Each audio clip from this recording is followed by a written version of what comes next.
Dans ses yeux mi-clos, il tirait de lentes bouffées de sa pipe au tuyau mâchonné et rêvassait à la foire Saint-Romain avec ses balles, ses manèges, ses loteries, ses tirs, toute une joie pétaradante, sentant les frites et le gros vin.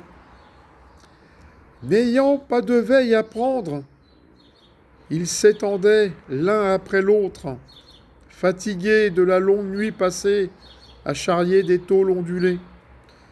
Les Véron grognaient dans un demi-sommeil, le ronflement de Lemoine l'empêchant de dormir. Ceux qui n'avaient pas de tanière s'étaient couchés dans la tranchée, enroulés dans leur couverture, dans un trou. Des voix piailleuses de manieurs, tous les autres s'assoupissaient. Brusquement, une rafale d'explosion les secoua. Ce fut une seconde d'affolement. Ils se levaient, sortaient des trous, se bousculaient pour prendre leurs fusils, tout de suite hébétés par le tonnerre assourdissant de l'artillerie subitement déchaînée. Au même signal, sur toute la ligne, nos pièces s'étaient mises à tirer, et dans ce déchirant fracas, on n'entendait même plus les obus rayer l'air. Nous nous étions précipités au créneau, fouillant déjà la cartouchière.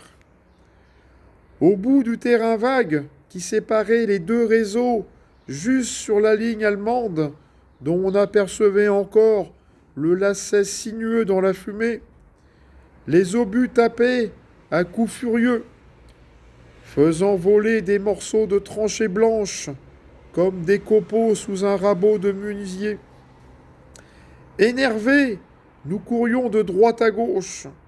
On s'appelait, on se renseignait l'un l'autre, sans rien savoir. C'est les Boches qui attaquent.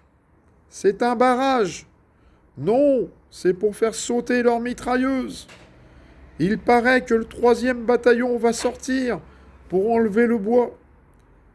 Chaque obus soulevait une longue gerbe de terre dans un nuage de fumée.